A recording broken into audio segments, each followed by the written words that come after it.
Entonces, justo acabamos de hablar de la distribución de los organismos. Hemos visto que la morfología externa, en el caso de los peces, nos mostraba la posición de los organismos.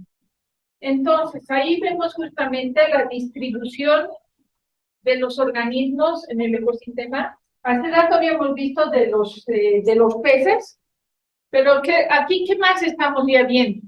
¿No? Aves acuáticas, ¿no? Aquí están las plantas.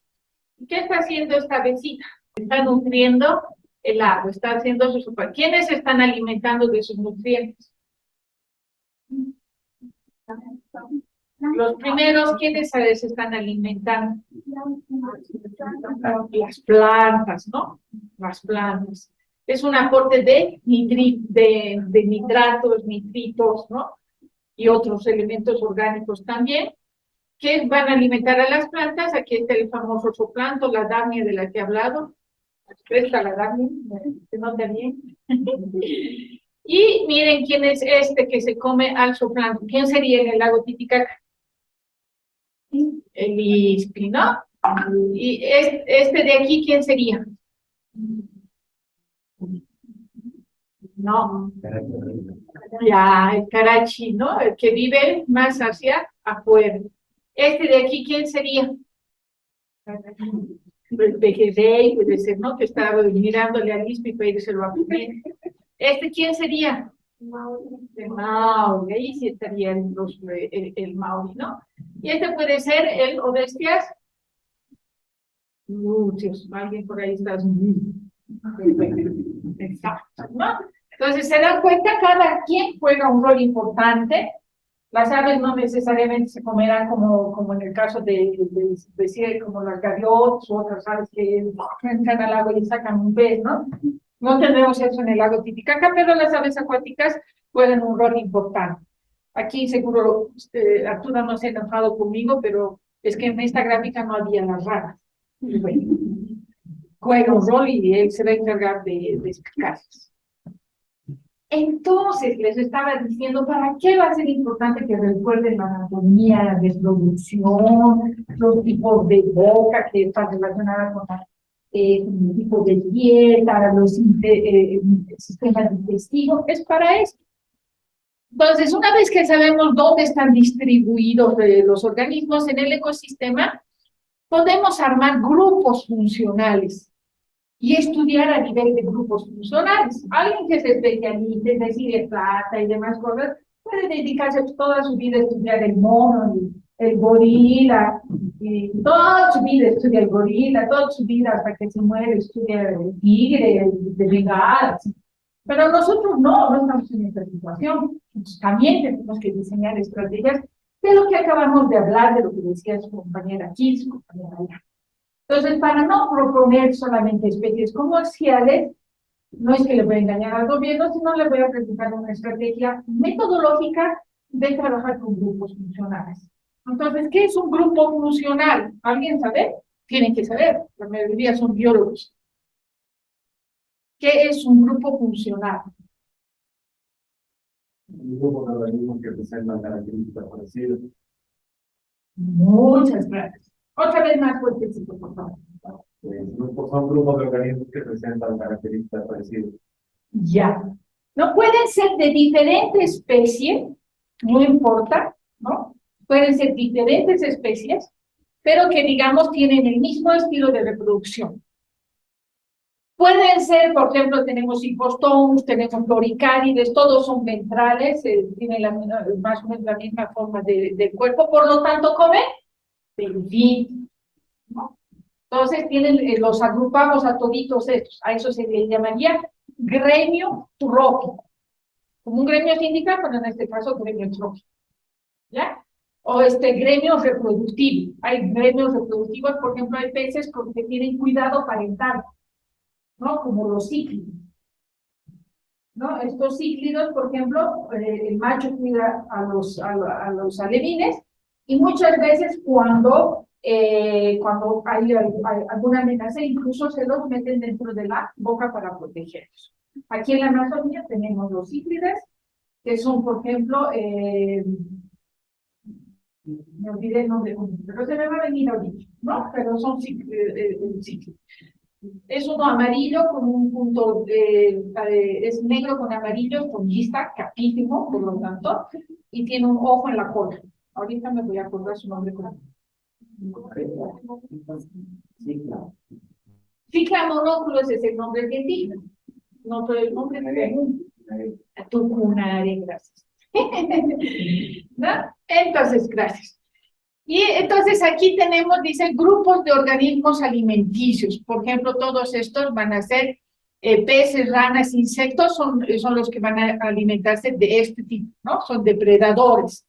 Gusanos, larvas, insectos, va a ser la carpa común que se alimenta, dice, en el fondo, ¿no? Entonces, incluso por posición en el hábitat, porque comen el mismo, se sirven del mismo recurso, entonces estos que se alimentan de plancton, entonces por eso le llamo zooplanctívoros, ¿cierto? Entonces, porque se alimentan del mismo recurso. Aquí están los que son emergentes sumergidos, como está la carpa herbívora, que se alimentan de vegetales. Los que comen vegetales se llaman... ¿Ya? Después, los que comen peces se llaman piscívoros. ¿Y quiénes son los que comen a los que se llaman ictiófagos?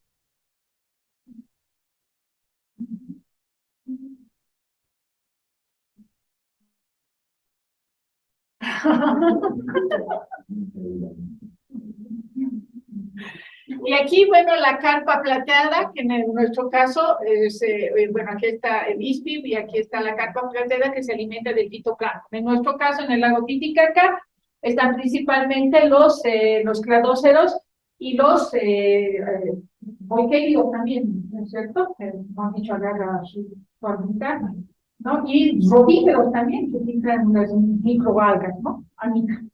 ¿No ven? No dice, pues sí, es que no soy muy especialista tampoco en zooplancton. No solo microalgas, ¿no? También nanoplancton. Entonces, me olvidé del nano. Entonces, del nanoplancton también, ¿no? Entonces, a todos esos, entonces los agrupo y los puedo estudiar como grupo funcional. Entonces, aquí le digo al gobierno, entonces voy a trabajar a nivel de grupos funcionales donde están las especies comerciales y aprovecho y lo meto al carache enano, a las bestias mulleri, que se llama gringuito, y hago grupos funcionales. De paso, ¿qué pasa en el lago Titicaca? Todavía estamos en que son 23, otros que dicen que son 17, otros que dicen que son 3 especies, y nunca terminamos de saber cuántos son. Cuando vas y los pescas, solamente, yo por lo menos en el tiempo que me ha tocado pescar, solo veía 7 bien, así que se los pueda reconocer morfológicamente. Entonces hay que buscar nuevas formas de estudio, porque si no, nunca vas a poder hacer conservación. ¿Ya? Entonces esta es una estrategia gracias a todos estos parámetros que les estoy dando. Entonces, ¿qué es una cadena trófica? ¿Cuál es la diferencia? Esto es lo que siempre nos muestran incluso en colegio, así, ¿no? El mundo inorgánico que alimenta a los productores, ¿no? En el caso del sistema acuático, también hay un mundo inorgánico.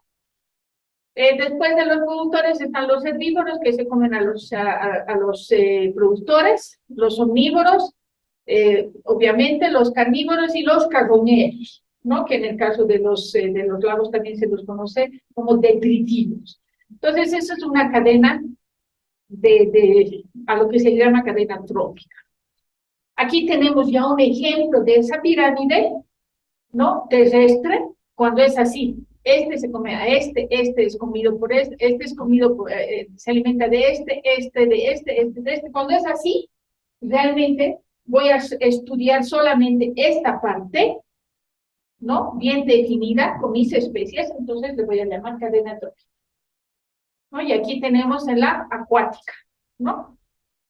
Entonces, esto se alimenta de este come esto, y este es comido por esto, ¿no? Entonces, puedo estudiar solamente, dedicarme a una cadena trófica, ¿ya? Entonces, ahí yo controlo, ¿no? ¿Qué pasa si aumenta la temperatura? Esta alga aumenta, ¿qué va a pasar? Que si si como mucho pato, esto se lo va a comer el pato y no va a haber quien coma esto, si esto aumenta, ¿qué le va a pasar a este? ¿Qué va? Entonces puedo dedicarme solamente a estudiar esa línea de impacto en relación a alguna especie en particular. Pero va a depender de mi objetivo y de mi hipótesis, qué quiero probar o por qué quiero estudiar esto, ¿no? Entonces a eso se le llama cadena trófica. Aquí también podemos ver ya dentro del lago diferentes cadenas tróficas, ¿no? Ya sean horizontales o ya sean verticales. También hay horizontales y también hay verticales, ¿ya? Entonces, y bueno, aquí están con colorcitos y todo, ¿no? Pero, vuelvo a repetir, hay horizontales y hay verticales. Y lo que les decía, esta sí es una red trófica, donde ya no donde estoy viendo las interrelaciones, pero más complejas, de todo con todo, ¿no? Y ahí hay factores abióticos que van a limitar estas redes tróficas, ¿no? Obviamente que las redes tróficas del lago Titicaca en comparación de la Amazonía, pues yo de la Amazonía le diría es una telaraña. Aquí todavía es una red, ¿no? Porque la Amazonía pues tiene a nivel energético lo que representa es bastante complejo, ¿no? Por eso entonces, ya estas diapositivas ya les habían visto, por eso les había pedido disculpas, ¿no? Ahora, ¿cuál es el estado trófico, ¿no? Para la productividad primaria. Y eso es lo que les había hablado por un poco esta mañana. La producción primaria, y también Carlos, ¿no? Había dicho, pensamos que nuestros lagos son oligotróficos, pero no siempre son, lo que ha demostrado es que no siempre son así, he dicho, ¿no? Me van a decir por qué. Quiero darle yo la respuesta. Producción primaria es la cantidad de biomasa producida por unidad de superficie o volumen y de tiempo. Es la fertilidad de un cuerpo de agua. Y aquí tenemos un lago oligotrófico y un lago eutrófico. ¿Qué quiere decir cuando es un lago oligotrófico? Baja producción primaria, pocos nutrientes, lagos muy profundos, aguas claras, bien oxigenadas, la zona litoral con pocas plantas y también poco plancton. Aquí en los lagos eutróficos es alta productividad primaria, muchos nutrientes, muchas plantas en la zona litoral, alta densidad de plancton, poco oxigenadas, poco transparentes, con mucha materia orgánica y floraciones, ¿no? Entonces aquí es donde muchas veces crece el pleusto y entonces hay una descomposición orgánica importante en los lagos eutróficos y es por eso que se habla de eutrofización. ¿Ya? Pero no que lo que pensábamos y siempre estamos en nuestra cabeza es que hablamos del lago oligotrófico, lago pobre. ¿Qué vamos a hacer en este lago? Sembraremos trucha. Lo primero, ¿no? Y te encuentras con la gente y te dicen, ay, aquí pues en mi laguna quiero sembrar 5,000 truchas. Y yo alguna vez le he dicho, qué bien, le digo, pero ¿por qué no siembras 10,000?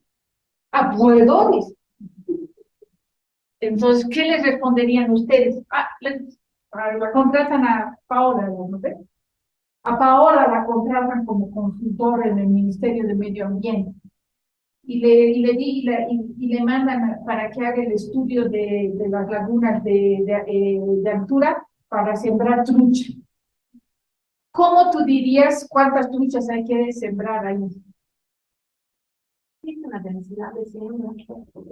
¿Y cómo se calcula esa densidad de 100?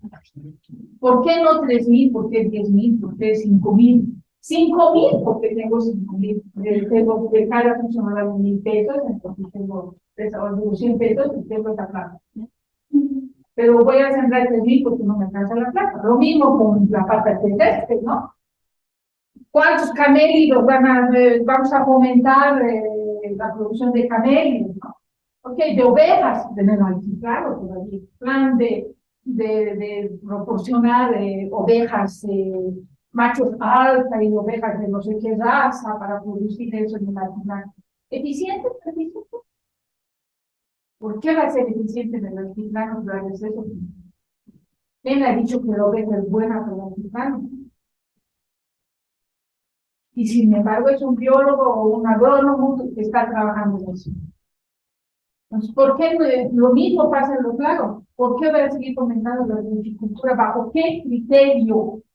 Y voy a pedir, digamos, el gobierno tiene ese plan y me mandan a mí, me contratan a estudiar para que hagan la siembra en todas las lagunas. Porque son oligotróficas, no hay nada, entonces hay que aprovechar. ¿Cómo hago? Vayan reflexionando, vayan reflexionando. No, que todos... Entonces, para eso, dicen, los ecólogos de ecosistemas estudian los flujos de energía y aguas y nutrientes en los ecosistemas. O sea, una vez que hemos visto esto de las redes tróficas y que espero que esté claro que hayan entendido, ahora vamos a hablar del flujo de energía. La estructura trófica de los ecosistemas puede ser simplificada ordenando a las diferentes especies en niveles tróficos basándose en la fuente predominante de su nutrición. Esto es importante que recordemos. Un nivel trófico es una posición, una trama o red alimentaria que está determinada por el número de transferencias de energía desde los productores primarios hasta el nivel que se está considerando. ¿Qué quiere decir eso? Que si yo no estudio cuánto hay detrás de fitoplancton, no va a haber una buena cantidad de zooplancton. Si no hay una buena cantidad de zooplancton, no hay invertebrados. Si no hay invertebrados, por mucho que yo ponga la trucha, va a estar flaca, no voy a tener buena producción. Entonces, a eso se refiere. Entonces, tengo que saber esto de lo que es cuántas posiciones yo tengo. Porque hemos visto que la cadena trófica es tan bonito, pues, ¿no? La parte inorgánica, productores, herbívoros, que se llama omnívoros, carnívoros, detritivos, que son bonitos, ¿no? En teoría, pero no necesariamente es lo mismo en un lago hidrotrófico, en un lago trófico, y eso es lo que yo tengo que estudiar. Entonces, aquí está. En los sistemas acuáticos, estamos viendo eso, cómo se va la transferencia de energía. Estos que son el fitoplancton, ¿no? Producen 10.000 kilocalorías de energía. Lo que va a consumir el zooplancton que se alimenta de este plancton, a él de estos 10.000 solo le va a llegar 1.000 kilocalorías. Este pez que se va a alimentar de solamente le va a llegar de estos 10.000 que ha pasado por 1.000, solo le va a llegar 100 kilocalorías de energía, ¿no? Y cuando yo me lo coma, entonces a mí solamente me va a llegar 10 de todo este proceso.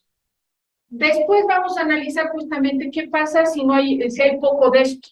Después, qué pasa si desaparecen estos, ¿no?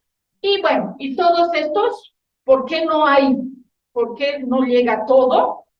Es porque se disipa en calor y también cada uno de estos tiene ciertas actividades que hacen que haya gasto de energía. ¿Cuáles son esas actividades? ¿Qué? Reproducción, alimentación, digestión, ¿ya?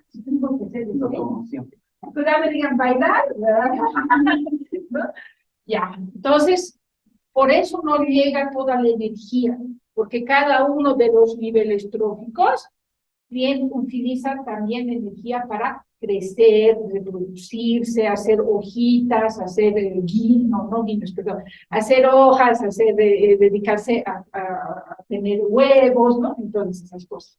Pero también, obviamente, da aporte de nutrientes para los degradadores que también, o detritívoros, que también van a lanzar energía al sistema, ¿ya? Por lo tanto, tenemos que aprender y siempre tener en cuenta estas definiciones. No es para que las manejen como Biblia, pero es importante para los proyectos productivos, generalmente. Piscicultura, de producción, todo esto que se quiera hacer, es importante tener en cuenta esto. Producción o productividad primaria es la fijación de la energía que realizan los autótrofos en el ecosistema. Sabíamos, no es novedad, ¿no es cierto?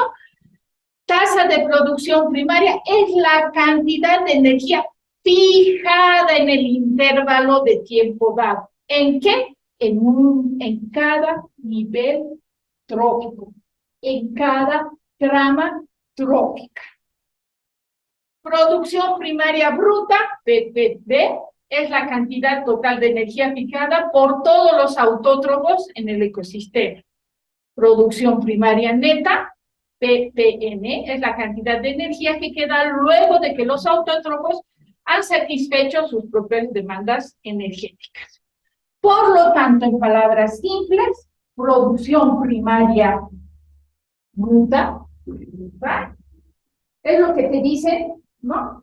Usted va a ganar 5.000 bolivianos. ¿Es cierto? ¿En qué se va? Impuestos, AFP, ¿no? Seguro social. Entonces, de los 5.000, ¿cuánto te llega tú? Ya, sí, claro. Pobre también. Digamos, te llega 4.000. Entonces, la producción primaria bruta va a ser los 5.000. Pero lo que va a llegar a mi bolsillo luego de todos los descuentos va a ser la producción primaria neta. Para que no se olvide. ¿Ya? Lo mismo pasa. Terrestre, acuático, en economía, Manuel, sí, también funciona. ¿No es cierto? Ya. Entonces, producción primaria neta, producción va a ser igual a la producción primaria bruta, menos la respiración de los productores primarios. Es la cantidad de energía disponible para los consumidores del ecosistema. Por lo tanto, es la cantidad de plata disponible en mi bolsillo. ¿No? Hablando en términos coloquiales. Eso entra dentro de un proyecto. En cuestiones económicas, Manuel, Sí, ¿puedes darme algún ejemplo? El cual ejemplo, la producción que implica, cualquier producto agrícola tiene un equivalente monetario, entonces se puede transformar en valores o unidades monetarias de acuerdo al precio que convenga y se da un total. Digamos que se han producido, no sé, por decir 500 litros de leche en una semana. Entonces, calcula de acuerdo al precio unitario de la leche, la cantidad de producción que significa de valor que ingresa, ¿no? Es decir, esto se le llama producción bruta. ¿No? Valor de la producción bruta, ¿sí? Pero solo si se consideraran los costos de producción de cada litro de leche, se tendría que reducir ese costo, ese tiene su valor. Entonces, por cada litro de leche, probablemente el 20% sea el costo de producción de la leche, que implique los costos asociados al mantenimiento de la unidad productiva, etcétera, como lo explicado, porque se llaman valor de la producción energética. exacto, ¿no? Entonces, aquí se dan cuenta que tenemos que aprender a manejar estos términos y ponerlos después en proyecto. ¿Dónde está la ingeniería ambiental? A ver, mientras yo dibujo allá algo, reflexionando, en economía ambiental, ¿qué tiene que tocar esto? En economía ambiental, ¿cómo yo juego con este aspecto? Para un proyecto.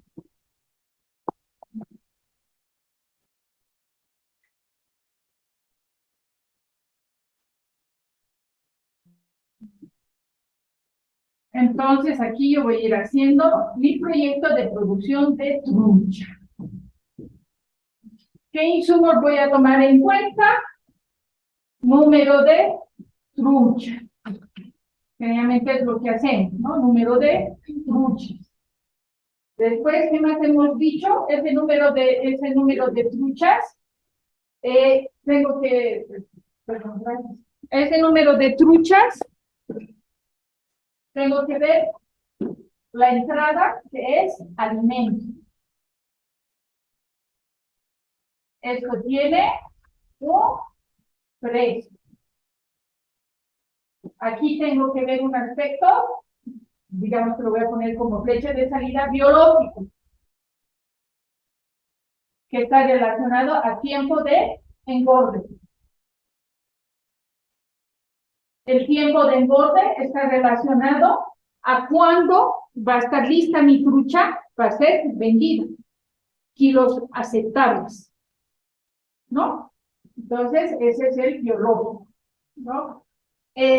Alimento, ¿no? Entonces, ese es el tiempo de engorde. Por el otro lado, tengo que también pensar, en el caso de entradas, enfermedades, porque eso implica, a nivel monetario, pero implica pérdidas, menos, ¿no es cierto? Esto también, el precio no es menos ni más, pero es algo que tengo que calcular, ¿no es cierto? ¿Para qué? Para saber a cuánto es un kilo de trucha. Y ese kilo de trucha, todo esto tiene que estar bien equilibrado, entradas y salidas, que les estoy haciendo simple, pero que en economía ambiental hay que manejar. Pero ¿qué pasa en economía ambiental? ¿De dónde ha nacido la economía ambiental? Ya saben, ¿no? Entonces, ¿cuánto el kilo de trucha? Pero para venderlo, tiene que estar equilibrado, porque tengo que haber hecho mi estudio de mercado. Porque si no he hecho mi estudio de mercado, ¿qué pasa? Que me puede salir que tengo que vender el kilo a 50 bolivianos. ¿Y me van a comprar? No. Entonces, por eso muchos de los proyectos del gobierno fallan, ¿no ves? Porque no hayan hecho eso. ¿Y qué no hemos considerado? ¿Por qué les dan ahora? ¿Por qué existe economía? Porque todo esto, señores, se llama economía pura, ¿o no, Manuel? Entonces, ¿cuál es la diferencia con economía ambiental? ¿Qué no se ha considerado aquí? Gracias. Impacto. Ya que no me va a alcanzar el pizarrón, lo voy a... Y gracias a eso existen los ingenieros ambientales. Y hasta ahora hemos podido calcular, poner el precio al impacto ambiental. ¿Podemos lograr que las empresas pongan precio al impacto ambiental?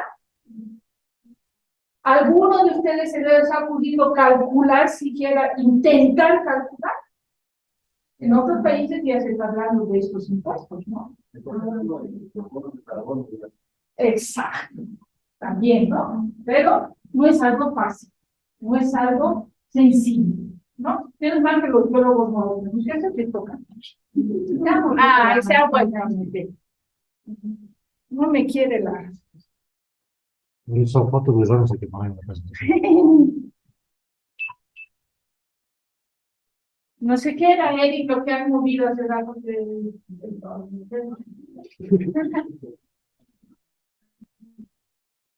no sé qué ha movido el Eric, que ha logrado.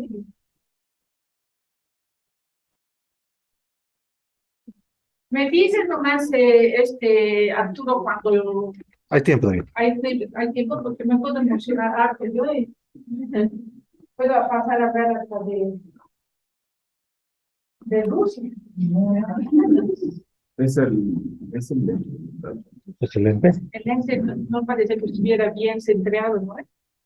Porque esto es, porque no es nada de esto. No parece que estuviera. Está mal el lente, ¿no? Se mueve. Ahí Como me...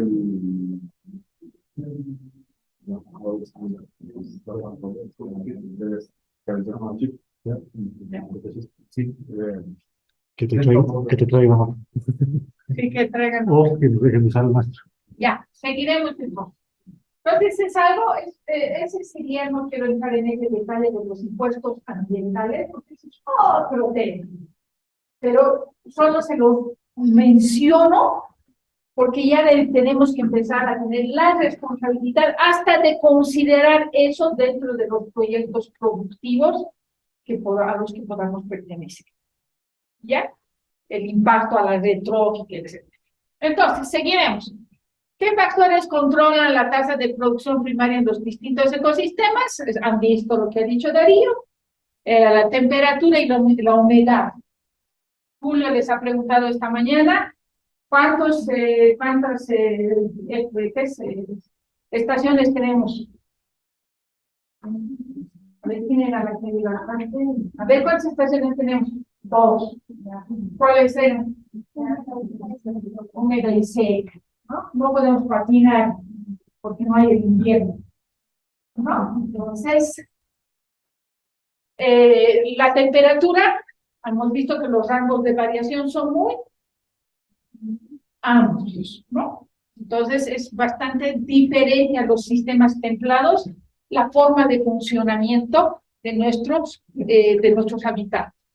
La influencia de la humedad y la temperatura va a influir en las tasas de producción primaria. Se puede estimar a través de la evapotranspiración real anual, que se llama ERA, que es la cantidad total de agua que evapora y transpira el paisaje durante el curso del año, y se mide en milímetros de agua por año. El proceso ERA es afectado por la temperatura y las precipitaciones. ¿Esto es terrestre? Sí, señores, es la parte terrestre. ¿Influyen en la parte acuática? Sí, por los ciclos. En este caso, el ciclo hidrológico, ¿no? Todo lo que pasa en el sistema terrestre, por escorrentía, por lo que ha mostrado la colega Carla esta mañana, llega al sistema acuático y por los ciclos biogeoquímicos también. Entonces, la producción primaria, entraremos a lo que estaba hablando la compañera. En ambientes acuáticos generalmente es limitada por la disponibilidad de nutrientes. Sé cómo quedó que no. Pero está ahí atrás la palabra, les aseguro. Existe una buena correlación entre la biomasa del fitoplancton principalmente y la tasa de producción primaria, obvio, porque son los productores primarios, ¿no? Entonces, aquí está la fuerte correlación positiva entre las concentraciones de clorofila y la tasa de fotosíntesis. Aquí bajo, algas de biomasa, aquí alga. Ahora la pregunta es, porque vamos a verlo el miércoles, ¿quiénes conocen cómo se mide eso? No ustedes.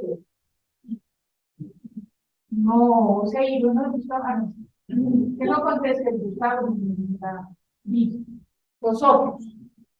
¿Qué métodos conocen para medir la cantidad de producción primaria en un banco? Si alguien primero quiere dar un ejemplo terrestre, no hay problema, para que el resto tenga idea. ¿Cómo se mide la biomasa en un sistema terrestre?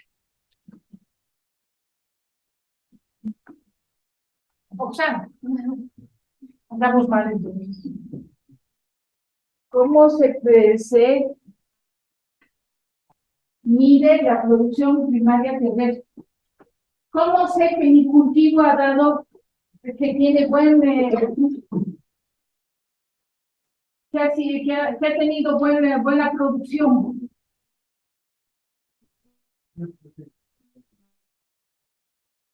El cuadrante, como se son indicadores de árboles y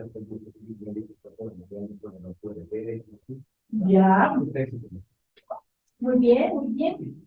Entonces es eso, ¿no? Entonces, se puede hacer eso en el caso de una parcela, ¿no? Se puede, para saber realmente si hemos tenido una buena producción, entonces se puede sacar de una parte, una submuestra, se hace el peso húmedo, se deja secar y se saca el peso seco. Y después, si era un metro cuadrado por un metro cuadrado y mi parcela mide 100 metros cuadrados, lo único que hago es, si para un metro cuadrado he tenido esto, para la biomasa para 100 metros cuadrados, está. Es una regla de tres. En el medio acuático, ¿qué métodos habrá para que midamos esa cantidad de producción primaria, de esa biomasa? Ahí Ya, podría ser el filtreo de líquidos por un cierto volumen de agua. se puede contar, por ejemplo, las nanoalgas, el nanoplano, perdón. Muy difícil. ¿Qué hacemos ahí? Estamos obviando una buena parte.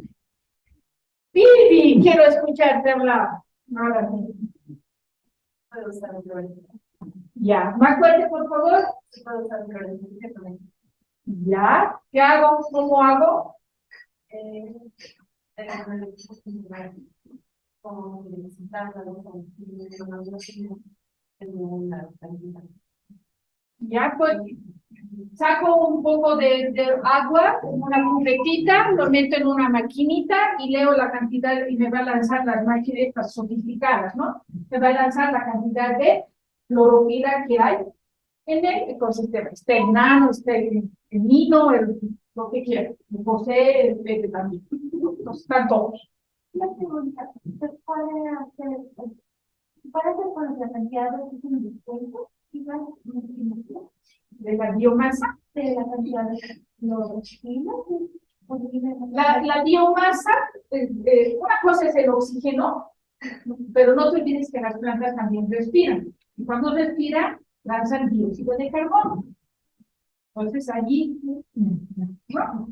Entonces, lo que queremos es saber la biomasa, porque la biomasa es lo que nos va a decir si un lago es productivo o no es productivo. Si digamos mi mi biomasa terrestre es baja, quiere decir que también puede tener poca parte, ¿no? Por así decirlo. Igual en el estamos buscando lo mismo, pero en un lago. ¿Cómo voy a saber cuántas truchas voy a poner? Es por la biomasa. Porque los productores primarios me controlan el resto de la cadena o de la red trófica. Entonces tengo que medir, no voy a poder contar. Entonces, aquí estamos viendo que lo del oxígeno es una cosa, no deja que ser interesante, pero no permite necesariamente porque no es el único gas, ¿no? Entonces, ¿qué otra técnica más hay? Pucha, no tengo plata para comprar eso y ahora, ¿cómo voy a calcular eso? Ya, el color, pero igual, digamos, la transparencia, ya, puede ser un indicador, digamos, ¿no? Pero no nos olvidemos que hay también suelos sólidos disueltos, ¿no? Entonces hay algunas lagunas que no, por ejemplo, si tú ves una laguna media lechosa y no la ves, y resulta que metes una vez, como en la Amazonía, y se sale como si nada, 45 especies. Y el lago no era verde, ya ha pasado. Claro, no necesariamente eso. Puede, pero no es una respuesta necesariamente adecuada. Habla mencionado sobre la materia orgánica que se encuentra en Claro, ¿no? Pero estamos hablando, ahorita ya hemos dicho cómo, ¿no? Entonces sacamos y hacemos la lectura de la clorofila, ¿no? Y nos dice que cuánto es la biomasa. Y después mido el lago o mido mi acuario y digo profundidad versus tanto y calculo la cantidad aproximada de clorofila que hay en ese sistema, ¿no? Profundidad versus diámetro, ¿no? Pero la pregunta sigue siendo, ¿y si no tengo el equipo y la plata? No es lo que les ha hecho esta mañana Arturo. Les ha dado cositas, pero algunos les creo que ninguno les ha preguntado, ¿qué hacemos? No vamos a poder nunca hacer nada porque no tenemos plata. Puede ser el empleo de métodos satelitales para cuantificar No. Bueno, hay uno que es simple, que no cuesta tanto, pero que sí se requiere hacer, es comprar filtros, ¿no? Y es una bomba, puede ser manual o puede ser una bomba con extracción de agua. Entonces es como un doble paso, para eso estaba borrando la pizarra, ¿no? Es así, ojalá que me salga bien mi dibujo, no me van a criticar, no suelo ser muy buena dibujante, ¿está? Este es un dibujo más. Este es más chiquitito, algo así. Y aquí está el filtro, pues se enrosca en realidad, y aquí viene el otro frasco. Aquí pongo el filtro, esto está tapado, aquí está la manguera, esto es una manguera, y aquí está el equipo, el extractor, el motor, o la palanca, para generar el vacío. Entonces, ¿qué hago? Peso el filtro, que es un redondito específico para eso, ¿no? Seco, y peso seco. Seco. Pongo agua, aquí está 100, aquí está 200, digamos 500, ¿ya? 500 ml. Lo lleno, 500 ml de agua.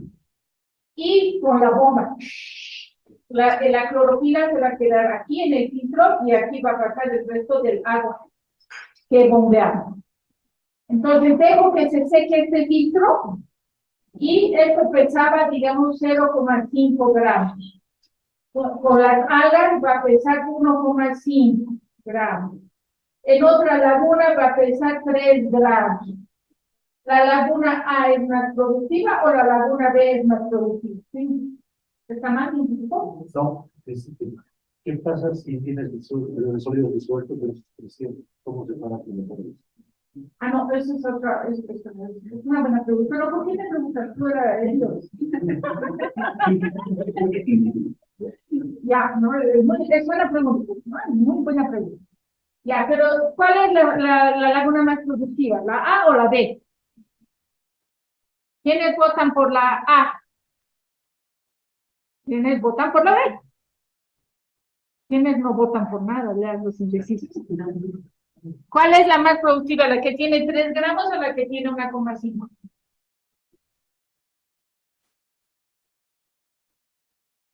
La que tiene 3, porque es la que tiene más biomasa. Cuando tiene 3 gramos, más de 3 gramos, eso es hipotético, ¿no? Ni me acuerdo cuando yo pensaba con mis filtros en las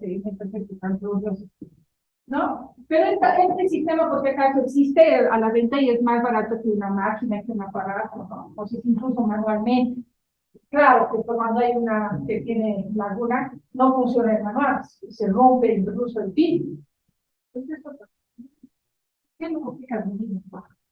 Ya, entonces, ¿qué tenía que dibujar? ¿Cuánto tiempo tengo? Ya, no puedo. Otro rato les explico después si quieren. Además, no me acuerdo, ya me olvidó. Entonces, sí, es importante la productividad primaria. ¿Por qué? Ya me acordé. Porque en función de si hay bastante biomasa, va a soportar más niveles tróficos. Menos producción primaria, menos niveles tróficos. ¿Ya? Eso era lo que quería dibujar. En el caso de los ambientes acuáticos hay factores limitantes. ¿Qué quiere decir? Que no permiten que crezca. En el caso del fósforo, parece ser un nutriente esencial para el desarrollo del fitoplancton, por lo tanto es un factor limitante. ¿Qué quiere decir? Que si no hay fósforo, la biomasa de algas disminuye. Pero esos son los ambientes marinos, ¿no? Aquí está, fósforo, mayor cantidad de fósforo, mayor biomasa algal, ¿ya? En los lagos de agua dulce, es el nitrógeno. Solamente que en el caso del lago de Titicaca parece que está cambiando, ¿no, Gustavo?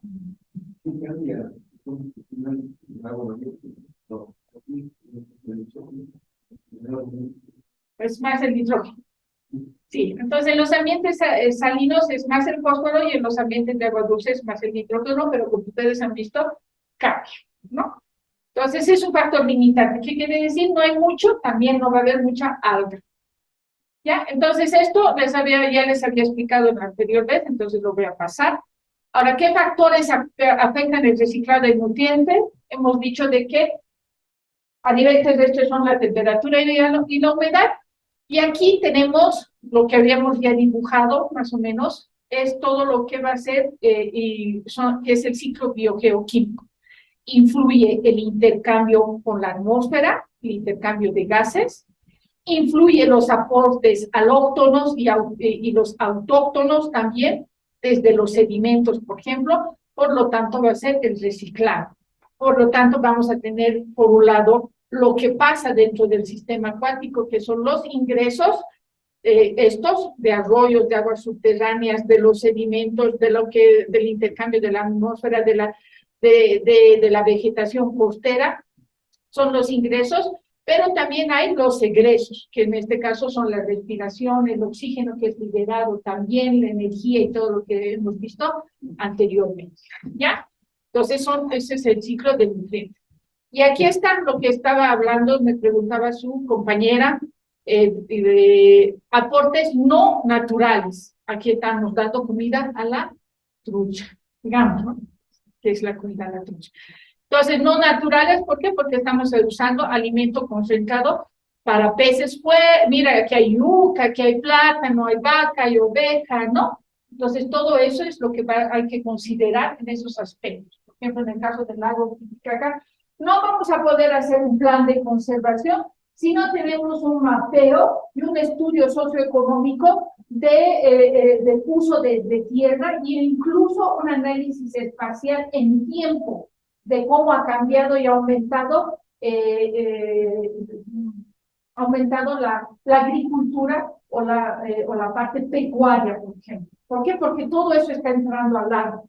Entonces, ¿cómo voy a plantear un estudio de conservación de qué si yo no tengo el resto de lo que resta? ¿No? Y por eso es que les he puesto esto. No es solamente que digan, vamos a estudiar el impacto de la trucha, está bien, ¿no? Del alimento, pero el resto también hay que tomarlo en cuenta, hay que considerar. Aquí tenemos los aportes alóctonos naturales, pero si se dan cuenta, les ha puesto también en cominitas, ¿no? Alóctonos naturales, porque está el ciclo que conocemos, pero ya no son tan naturales dependiendo de lo que está alrededor.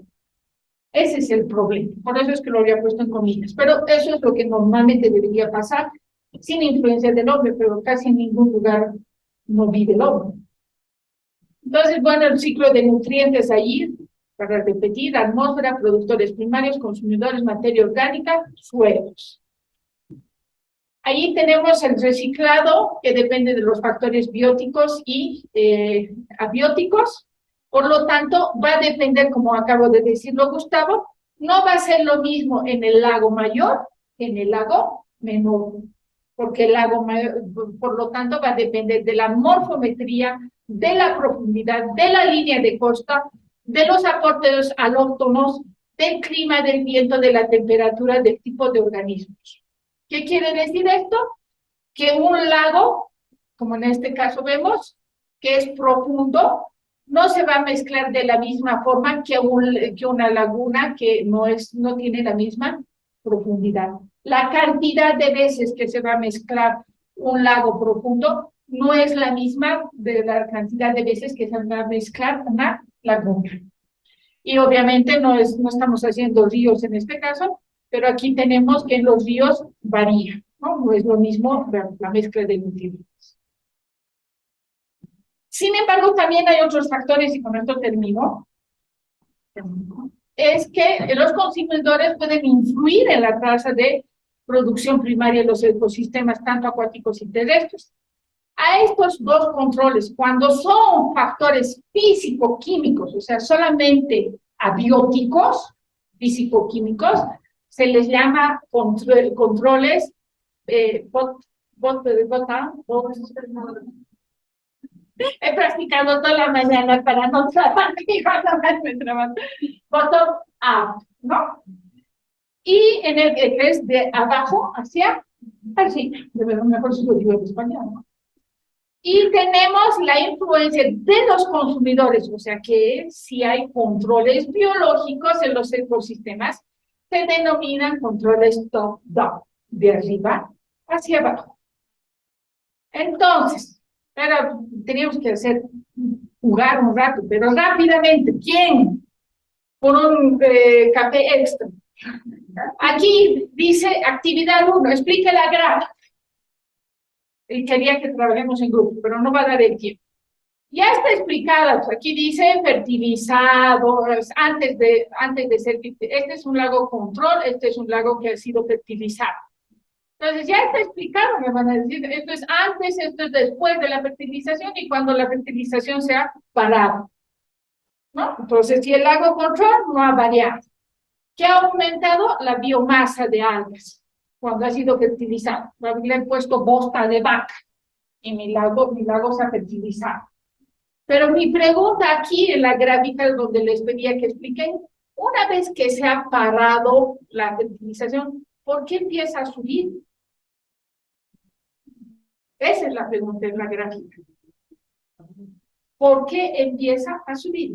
Si ya se ha parado la fertilización y se nota la caída, parada la fertilización, caída, casi igualito que el lago, control. Porque los nutrientes siguen estando dentro del agua, porque hayan consumido de alguna forma, pero siguen estando disponibles. Exacto. No necesariamente un experimento quiere decir que se ha calculado matemáticamente, que es lo que decía su compañera esta mañana, ¿no? Vas haciendo ensayos y demás cosas, pero una vez que has impactado un sistema, ese puede volver a reajustarse, si es que tenemos suerte, dependiendo de lo que has hecho y cuál es el objetivo, puede reajustarse a algo que tú quieres positivamente, pero ojo, puede también reajustarse a algo que sea negativo, produciendo ¿qué? Un lago utilizado. ¿Ya? Esa era la idea de esta análisis. Lo hemos hecho rápido, pero bien, gracias. Entonces tenemos a lo que se llama la cascada trófica, donde vamos a ver los controles de arriba hacia abajo y de abajo hacia arriba. ¿Ok? Gracias. Nos da mal el tiempo de dibujar. Se refiere a los efectos que producen los consumidores ubicados en los niveles más altos de una red trófica y en los niveles inferiores. Entonces, si no hay nutrientes, de aquí hacia abajo, no hay esto, aquí tenemos dos cadenas, ¿no?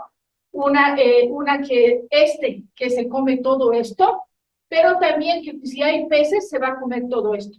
Si le quito el de arriba, quiere decir el control